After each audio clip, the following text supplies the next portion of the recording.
she became combative and uncooperative during the traffic stop. That's what Texas State Trooper Brian Encinia wrote in his official police report. He claimed that 28-year-old Sandra Bland had assaulted him during a routine traffic stop, justifying her violent arrest on July 10, 2015. But there was one problem with his story. 3 cameras were rolling the entire time: his dashcam, a bystander's cell phone, and, most daunting of all, Sandra Bland's cell phone footage that wouldn't surface until years later. Sandra Bland was a civil rights activist driving through Prairie View, Texas, on her way to start a new job at her alma mater. She'd just moved from Chicago, full of hope for a fresh start. What should have been a simple traffic stop for failing to signal a lane change would expose a web of lies that reached all the way to a pre-jury indictment. The truth was recorded, and Encinia just didn't know it yet. Let's break down exactly what happened, and more importantly, what Trooper Encinia claimed happened versus what the cameras captured. At 4:18 p.m., Encinia pulled Sandra Bland over on University Drive. His dashcam footage shows what initially appears to be a routine traffic stop. Bland pulls over, Encinia approaches her window and explains she failed to signal when changing lanes. But here's where Encinia's version of events starts to crumble. In his affidavit, he wrote that Bland became combative and uncooperative from the very beginning of their encounter. The dashcam footage tells a different story. For the first several minutes, Bland is visibly frustrated, but cooperative. She admits she was trying to get out of the officer's way when she changed lanes. The conversation remains civil until Encinia asks her to put out her cigarette. "You can step out now," Encinia says at timestamp 140 of the dashcam footage. "I don't have to step out of my car," Bland responds, correctly asserting her right. This is the moment where Encinia's lies began to compound. In his report, he claimed that Bland's refusal to exit the vehicle made him fear for his safety. But watch his body cam footage on the dashcam. He's not positioning himself defensively. He's not calling for backup. Instead, he's escalating. "Step out of the car," Encinia shouts, now pointing what appears to be a taser at Bland. "I will light you up." In his sworn statement, Encinia claimed that Bland swung her elbows at me and kicked me in the right shin. This would be his justification for the assault charge that would land Sandra Bland in jail. But here's where the cameras destroy his narrative completely. Sandra Bland's cell phone footage, which wasn't released until 2019, 4 years after her death, shows the encounter from her perspective. And it's devastating to Encinia's credibility. On Bland's footage, you can hear her saying, "You just slammed my head into the ground. Do you feel good about yourself?" Her voice is clear, coherent, and focused on documenting what's happening to her. At no point in any of the footage, dashcam, bystander video, or Bland's recording does she appear to swing her elbows at Encinia or kick him. Instead, the videos show Encinia yanking her out of the car, throwing her to the ground, and using unnecessary force on a woman who was guilty of nothing more than failing to signal. "You're about to break my wrists," Bland can be heard saying on her recording. "Stop! Stop!"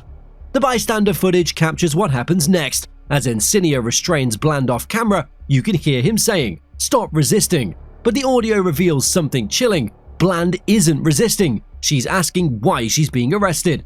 "Why am I being arrested?" Bland asks repeatedly. For resisting arrest, Encinia responds, a circular justification that makes no legal sense. This is where you can almost sense the moment Encinia realizes his story doesn't add up. In his report, he wrote that the arrest was necessary because Bland was combative, but the footage shows a woman who was initially cooperative, became rightfully indignant when her rights were violated, and was ultimately brutalized for refusing to be intimidated.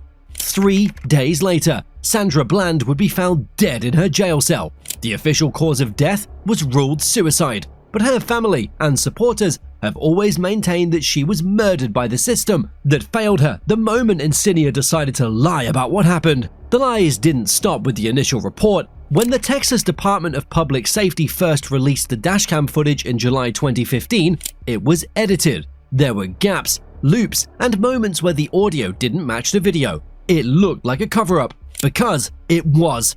But cameras don't lie, even when cops do.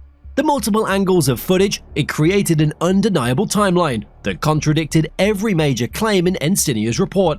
First, Bland was not combative from the beginning. She was cooperative until Encinia escalated the situation. Second, she did not assault Encinia. The footage shows him using excessive force on her. Third, she did not kick him or swing her elbows. She was defending herself from his unnecessary aggression. A Waller County grand jury saw through the lies. In January 2016, they indicted Brian Encinia on perjury charges for lying in his affidavit about the arrest. The indictment specifically stated that Encinia did make false statements that he knew were false, namely that he removed Sandra Bland from her vehicle to further conduct a safe traffic stop, when in fact, he removed Sandra Bland from her vehicle to search. That's prosecutor speak for "this cop lied under oath, and we can prove it." But here's the moment that really shows how the system protects its own. Despite being caught in multiple lies, despite video evidence contradicting his sworn statement, and despite a grand jury indictment, Brian Encinia never saw the inside of a jail cell. In June 2017, prosecutors dropped the perjury charge against Encinia in exchange for him agreeing to never work in law enforcement again. He walked away from a career built on lies, with nothing more than a promise to find a new job. Meanwhile, Sandra Bland's family settled a wrongful death lawsuit with Waller County and the Texas Department of Public Safety for $1.9 million, money that could never bring back their daughter, sister, and friend. The case forced Texas to implement new policies around traffic stops and jail procedures. The Sandra Bland Act, passed in 2017, requires county jails to divert people with mental health and substance abuse issues to treatment, and mandates that independent law enforcement agencies investigate jail deaths. But perhaps the most important charge was technological. The case highlighted the crucial role of multiple camera angles in exposing police misconduct. Sandra Bland's own cell phone footage, which wasn't seen by the public until 2019, proved the clearest evidence of Encinia's lies.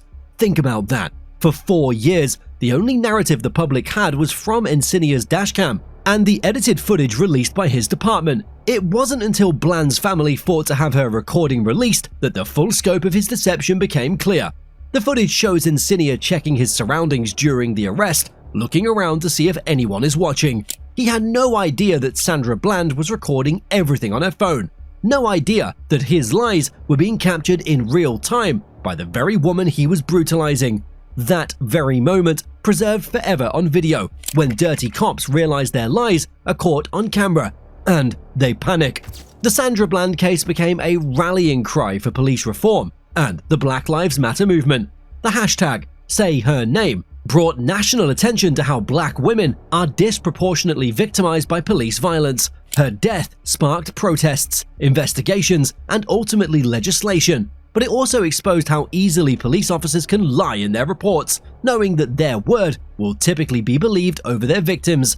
Sandra Bland should be alive today. Her sister, Shantae Needham, said at a rally in 2010, "She should be alive today, and the only reason she's not is because a police officer decided to lie about what happened during a traffic stop."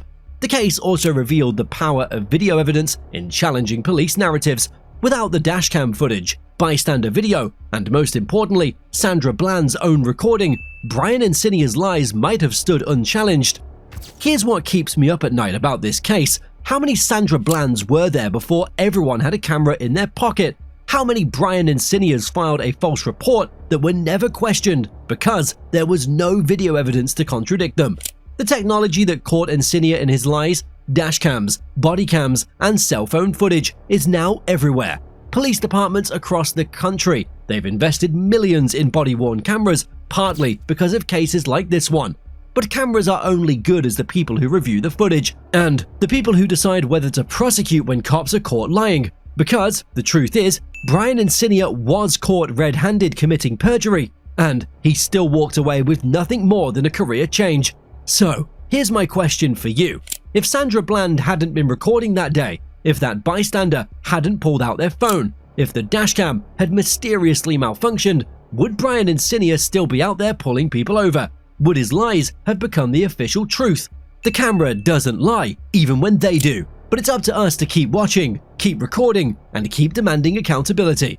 If you think the truth matters, if you believe that no one should die because a cop decided to lie in their report, hit that like button and subscribe. Share this video with someone who needs to know their voice matters. that their camera matters, and that justice is possible, even when it takes years to arrive.